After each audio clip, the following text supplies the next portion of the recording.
Hi everyone, मैं हूं आयशा, आप सबकी special educator and child psychologist. तो आज की इस वीडियो में हम बात करेंगे बच्चा हाइपर क्यों होता है और टिक के क्यों नहीं बैठता। बहुत से लोगों के कमेंट बॉक्स में ये कमेंट्स थे कि बच्चा हाइपर हो जाता है और बच्चा कोई भी एक्टिविटी को शौक से नहीं करता, या बच्चे ने थेरेपी भी ज्वाइन की हुई है लेकिन वो फिर भी हाइपर होता है, या थेरेपी ज्वाइन किए हुए काफी देर हो गई है फिर भी बच्चा हाइपर हो रहा है, या घर में बच्चा हाइपर होता है थेरेपी सेंटर में बच्चा हाइपर नहीं होता। तो 6 से 7 कमेंट्स इसी बारे में थे। 2 से 3 पेरेंट्स की कॉल्स भी आई जिनमें यही कंप्लेन थी। मैंने सोचा सबसे पहले इस चीज की वीडियो बनानी चाहिए। बच्चे का बैठना और बच्चे का बैठ के काम करना, ये सारा कुछ अटेंशन स्किल की वजह से होता है। अगर बच्चे की अटेंशन स्किल अच्छी है वो टिक के बैठेगा भी और सारे काम भी करेगा। अगर बच्चे की अटेंशन स्किल्स अच्छी नहीं है वो टिक के बैठ के कोई भी काम नहीं कर पाएगा, किसी भी काम में उसका फोकस अटेंशन नहीं होगी। तो आज की इस वीडियो में मैं आपको बताऊंगी बच्चे की अटेंशन को किस तरह से इंक्रीज करना है और बच्चे में अटेंशन की स्किल्स को किस तरह से डेवलप करना है। स्टेप 1 से मैं आपको बताऊंगी कि बच्चे में अटेंशन स्किल्स किस तरह से डेवलप करनी है। स्टेप बाय स्टेप मैं आपको बताऊंगी। ध्यान रखें, अटेंशन डेवलप करना जिस तरह से मैं अपनी हर वीडियो में कहती हूँ एक फाउंडेशनल स्किल्स है, ठीक है। फाउंडेशन अच्छी होगी तो नेक्स्ट स्टेप आपके लिए इजी होगा। जिस तरह से अगर आपकी और आपके बच्चों की रैपो अच्छी बन गई है, ठीक है, तो आपके लिए इजी है कि आप नेक्स्ट टारगेट्स को अच्छे से फुलफिल कर सको। तो सबसे पहले बात कर लेते हैं बच्चे में अटेंशन होती क्यों नहीं है। तो बच्चे में अटेंशन इसलिए नहीं होती क्योंकि बच्चे में मोटिवेशन की कमी होती है, ठीक है, और बच्चा कोऑपरेशन नहीं कर पा रहा होता। जब रैपो बिल्ड नहीं हुई होगी आपकी और आपके बच्चे की तो बच्चे में अटेंशन स्किल्स नहीं पैदा हो सकेगी। अगर आप बच्चे का रेनफोर्सर अच्छे से चूज नहीं कर रहे और बच्चे को कोई मोटिवेशन ही नहीं दे रहे काम करने के लिए तो भी बच्चे में अटेंशन स्किल्स नहीं पैदा होंगी, ठीक होगी।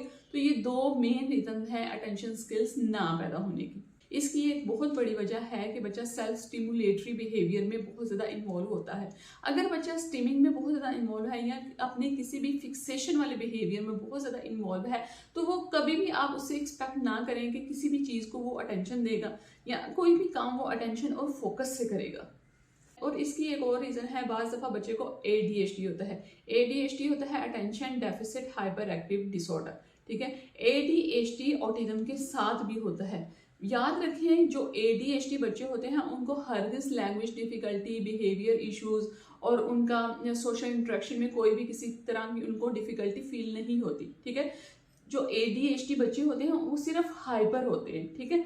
अगर ये बहुत दफ़ा होता है कि बच्चे को ऑटिज्म के साथ ADHD है, ठीक है। अगर आपको लगे कि बच्चे को ऑटिज्म के साथ ADHD है तो प्लीज किसी प्रोफेशनल को दिखा के ये कंफर्म करें, ठीक है। आप मेरे साथ भी अपनी ऑनलाइन अपॉइंटमेंट बुक करवा सकते हैं, या अगर आप लाहौर में हैं तो मुझसे आके खुद भी आप मिल सकते हैं, ठीक हो गया। लेकिन इस चीज़ को कंफर्म करने के लिए प्लीज़ किसी प्रोफेशनल के पास ही जाएं, क्योंकि अगर अच्छे से डायग्नोसिस होगा तो आप अपने गोल्स की तरफ अच्छे से बढ़ सकेंगे, ठीक है। तो अटेंशन की स्किल्स को पैदा करने के लिए हम बच्चे को मैचिंग करवाते हैं, सॉर्टिंग करवाते हैं और इसके अलावा और भी बहुत से एडिशनल जो अटेंशन टास्क होते हैं वो भी करवाते हैं। तो आज की इस वीडियो में स्पेसिफिकली मैं सिर्फ मैचिंग की बात करूंगी कि हम बच्चों को मैचिंग किस तरह से करवाते हैं, क्योंकि मैचिंग एक लंबा टॉपिक है। तो थोड़ी सी इसकी मैं डिटेल में जाऊंगी, आपको डिटेल में बताऊंगी कि किस तरह हम बच्चे को मैचिंग करवाते हैं और किस तरह मैचिंग हेल्प आउट करती है अटेंशन क्रिएट करने में या अटेंशन को डेवलप करने में। आज की इस वीडियो के पार्ट्स होंगे, हो सकता है ये वीडियो 2 पार्ट्स में जाए, हो सकता है ये वीडियो 3 पार्ट्स में जाए, ठीक है, मुझे भी नहीं पता। लेकिन आज की इस वीडियो में मैं सिर्फ मैचिंग के बारे में बात करूंगी। तो बच्चे की अटेंशन स्किल को पैदा करने के लिए आपको पहले पता होना चाहिए कि माइलस्टोन क्या है अटेंशन का, ठीक है। माइलस्टोन होता है कि बच्चे की एज के लिहाज से वो कितनी देर वो टास्क कर सकता है, ठीक है। एक जो 0 to 1 ईयर तक बच्चा होता है ना, वो सिर्फ थोड़ी देर के लिए किसी भी चीज पे अपनी अटेंशन नहीं दे सकता। वो इधर उधर, उसकी अटेंशन फ्लिटेड टेंशन होती है, ठीक है, वो इधर उधर ही देखता रहता है, ठीक है। तो 1 to 2 ईयर वाला बच्चा होता है उसकी अटेंशन 4 to 5 मिनट तक होती है, जिसको हम रिजिड अटेंशन भी कहते हैं, ठीक हो गया। उसके बाद जो 2 to 3 ईयर वाला बच्चा होता है उसकी अटेंशन सिंगल चैनल अटेंशन होती है, यानी कि वो एक काम को गौर से कर सकता है लेकिन अगर कोई उसको बुला ले तो उसकी अटेंशन उधर ही भी डाइवर्ट हो जाती है। तो 2 से 3 साल तक बच्चे के 5 से 6 मिनट जो अटेंशन स्पैन होता है वो होता है। उसके बाद जब बच्चा 3 से 4 साल का हो जाता है तो उसकी अटेंशन फोकस्ड हो जाती है, वो इस किसी भी काम को फोकस से कर सकता है, यानी कि उसकी अटेंशन 8 से 10 मिनट तक की हो जाती है। उसके बाद 4 से 5 साल के बच्चे की अटेंशन 2 चैनल अटेंशन हो जाती है। चैनल वो 2 तरह की अटेंशन को चैनलाइज कर लेता है, यानी कि अगर वो कोई काम कर रहा है तो दूसरा कोई बोल रहा है तो वो सुन भी लेगा और काम भी कर लेगा। ठीक हो गया। तो यहाँ पे बच्चे की टेंशन 10 से 12 मिनट की हो जाती है। ठीक है। उसके बाद जो बच्चा 5 से 6 साल का होता है उसकी टेंशन इंटीग्रेटेड होती है, यानी कि वो एक साथ 2 से 3 टास्क को अपनी अटेंशन दे सकता है। वहां पे बच्चे की टेंशन 12 से 15 मिनट तक हो जाती है। ठीक हो गया। अटेंशन के माइलस्टोन को देखना और जानना इसलिए जरूरी है ताकि आप अगर बच्चे के साथ कोई भी गोल अपना इनिशिएट कर रहे हो तो आपको पता होना चाहिए बच्चे की एज के हिसाब से। तो ये वाला चैनल नॉर्मल बच्चों के लिए भी है जिनको थोड़े बहुत बिहेवियर इश्यूज हैं। ठीक है। तो ये वाली टेक्निक्स को अप्लाई करके जो नॉर्मल बच्चे हैं उनके भी थोड़े बहुत जो बिहेवियर इश्यूज हैं वो सॉल्व हो सकते हैं। ठीक हो गया।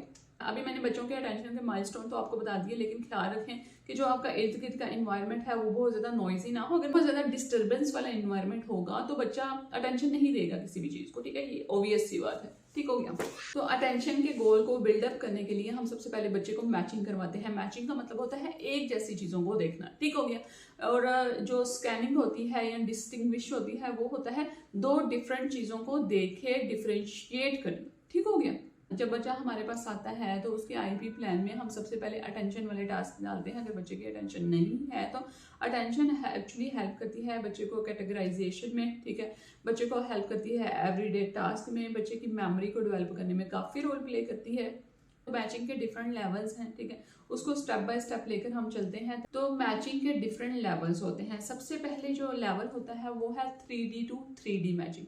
3D होता है रियल ऑब्जेक्ट। ठीक है। बच्चे ने रियल ऑब्जेक्ट को देखे रियल ऑब्जेक्ट के साथ मैचिंग करनी होती है। अभी मैं बाउल को आप बच्चे के सामने रखेंगे। ठीक है। उसको कहेंगे मैच। जस्ट आपने इतना कहना है मैच। ठीक है। बच्चा उसको उसके साथ मैच करेगा। ठीक है। आपने बहुत ज्यादा वर्ड्स यूज नहीं करने, just simple and short instruction देनी है। ठीक हो गया।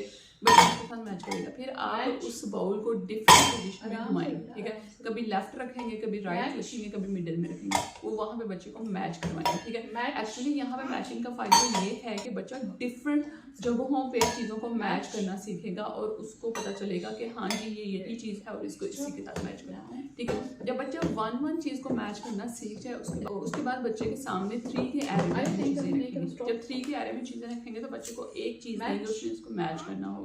मैच करना होगा। यहाँ पे मैंने आर्यन को बाउल दिया है, उसने बाउल मैच किया। जब एक चीज बच्चा मैच कर ले उसके बाद हमने एरे चेंज कर देना है। उसके बाद उसको दूसरी चीज मैच करने के लिए देना है। उसने जब दूसरी चीज मैच कर दी हमने फिर एरे चेंज करना है। हमने फिर बच्चे को तीसरी चीज देनी है मैच करने के लिए और बच्चे ने तीसरी चीज मैच करनी है। एक्चुअली एरे चेंज करने का फायदा ये होता है कि बच्चे की फिक्सेशन नहीं होते। बच्चा एक ही फिक्स्ड फैक्टर में चीजों को नहीं समझ करता जाता। ठीक है। इस तरह जब 3D टू 3D बच्चे की मैचिंग आ जाए उसके बाद हम 2D मैचिंग पे जाएंगे। 2D मैचिंग होती है पिक्चर के फॉर्म में matching. 3D means real object, 2D means picture की फॉर्म में। ठीक है। हम दो एक जैसी पिक्चर्स लेंगे। सबसे पहले हम इस तरह की पिक्चर लेंगे जो कि बच्चे को जिससे बच्चा फेमिलियर हो। ठीक है।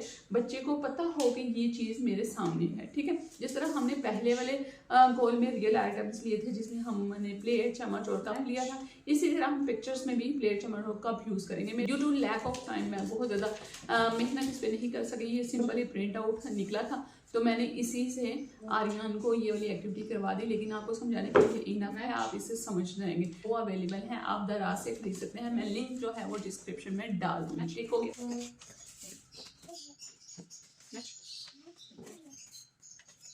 बच्चे ने जब 2D मैचिंग कर ली उसके बाद हम बच्चे को कलर की मैचिंग करवाएंगे। बच्चा कलर से कलर मैच करेगा। ठीक है। कलर का भी सेम ही क्राइटेरिया होगा। कलर की भी डिफरेंट पोजीशन चेंज करवा के बच्चे को चैनलाइज करवाएंगे। ठीक हो। उसके बाद हम आ जाते हैं शेप्स पे। बच्चे को शेप्स की मैचिंग करवाएंगे। जब बच्चा शेप्स की मैचिंग कर ले उसके बाद एक और स्टेप है बच्चे को कलर और शेप की मैचिंग करवाएंगे। वो मैंने इसमें इंक्लूड नहीं किया क्योंकि लैक ऑफ टाइम मैं कुछ चीज़ें बना नहीं सकी। ठीक है। शेप्स पे ही आप कलर कर दें या कलर पेपर लगा दें या आप प्रिंटेड शेप्स को प्रिंट करवा के उसको कट आउट कर लें। ठीक है। और उन शेप्स और कलर, ठीक है, उसमें 2 चीज़ें आ जाएंगी, एक शेप्स आ जाएगी, कलर आ जाएगी। बच्चे ने उन दोनों को मैच करना होगा। जब बच्चा उन दोनों को मैच कर लेगा उसके बाद एक और स्टेप आता है वो उसके बाद एक बहुत ही इंपॉर्टेंट स्टेप है, वो है 2D 3D मैचिंग। ठीक है, 2D जब बच्चा रियल ऑब्जेक्ट से पिक्चर को मैच करेगा तो ऑटोमेटिकली बच्चे की मैचिंग, इमेजिनेशंस और कैटेगराइजेशन जो है वो ज़्यादा होगी। ठीक है, यहाँ पे ये बहुत ही इंपॉर्टेंट स्टेप है। ठीक है, बच्चा रियल में चीज़ों को मैच करना सीखता है। इस तरह से वो अपने माइंड में भी एक कनेक्शन कायम करता है चीज़ों के दरमियान में। ठीक हो गया। स्टेप आता है उसमें हम कैपिटल अल्फाबेट को लोअर केस अल्फाबेट के साथ मैच करवाते हैं। बच्चे ने वो मैच करना होता है। तो आप देख लें कि आपके बच्चे का कौन सा लेवल है, आपका बच्चा कौन से लेवल पे फॉल कर रहा है। उसके बाद आप बच्चे को जो है ये वाले लेवल्स पे ले आए और ये चीज़ें स्टार्ट करवा दें। एक बहुत ही इंपॉर्टेंट स्टेप है वो है जनरलाइजेशन करवाना। जनरलाइजेशन करवाना बहुत ज़्यादा जरूरी है। जनरलाइजेशन आप किस तरह से करवा सकते हैं? फॉर एग्जाम्पल, आप ग्रोसरी स्टोर पे जाते हैं, वहां पे आप बच्चे को साथ लेके जाते हैं, आप पिक्चर्स ले लें। ठीक है, या अगर आपके बच्चे को वैसे ही पता है, नेम से ऑब्जेक्ट पता है, तो आप नेम ले सकते हैं। आप एक पेपर ले लें, उस पर पिक्चर्स अटैच कर दें जो जो चीज़ें उसको चाहिए और बच्चे से कहें कि वो चीज़ें उठा के लाए। ठीक है, वो चीज़ें उठा के लाएगा और बास्केट में रखेंगे। इससे बच्चे की जो मेमोरी स्किल्स हैं वो भी बढ़ेंगी और मैचिंग भी इंक्रीज होगी। ठीक है,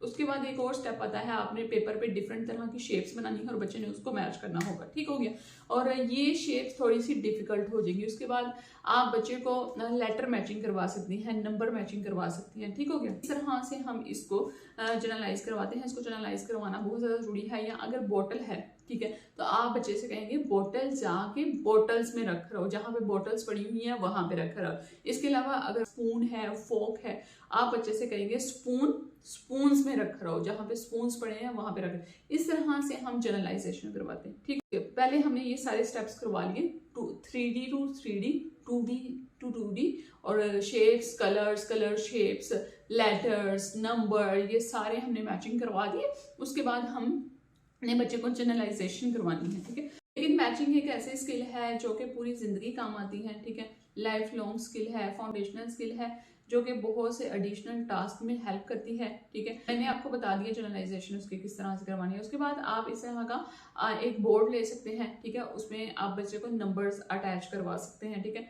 बच्चा उसके बाद जब बच्चा ये सारे लेवल्स को फुलफिल कर ले, उसके बाद हम बोर्ड्स यूज कर सकते हैं। ठीक है, एनिमल, डिफरेंट तरह के एनिमल बोर्ड मिल जाते हैं, अल्फाबेट बोर्ड, शेप बोर्ड मिल जाते हैं। यहाँ पे मेरे पास जो नंबर बोर्ड है और शेप बोर्ड है उसको मैं यूज़ करूँगी बच्चे को मैचिंग करवाने के लिए। यहाँ पे सिर्फ 1 बाय 1 बच्चे को आपने एक अल्फाबेट या एक शेप देनी है, बच्चे ने वहाँ पे मैचिंग करनी होगी। ये एक अच्छा टास्क है, एडवांस मैचिंग टास्क है। जब बच्चे को इनिशियल मैचिंग आ गई, उसके बाद आप बच्चे को ये वाली मैचिंग करवा सकते हैं। मैंने देखा है कि बच्चे इस तरह की एक्टिविटी में काफी तरह से प्लेस है। ठीक है, तो इसका आपको ये फायदा होगा कि आपको बहुत ज़्यादा एक्स्ट्रा टाइम बच्चे को नहीं देना पड़ेगा। अब एक दफ़ा आप स्किल बच्चे को सिखा देंगे तो बच्चा उसके साथ खुद ही इन्वॉल्व हो जाएगा और उसके साथ अकेले में खुद ही टाइम स्पेंड कर लेगा। उसके बाद ये जो मैंने इंस्टाग्राम से स्टेंसिल्स ऑर्डर की थी, ये भी बहुत अच्छी एक्टिविटी है मैचिंग के लिए। इससे बच्चा शेडो को मैच करता है। ठीक है, ये भी एक एडवांस मैचिंग का टारगेट है, लेकिन अगेन ये जनरलाइजेशन के लिए बहुत ज़्यादा ज़रूरी है। ठीक है, और इससे भी बच्चा अपने आप को काफ़ी देर तक इसी एक्टिविटी में इन्वॉल्व रख सकता है। ठीक हो गया, तो ये थी आज की वीडियो। अल्लाह हाफिज़।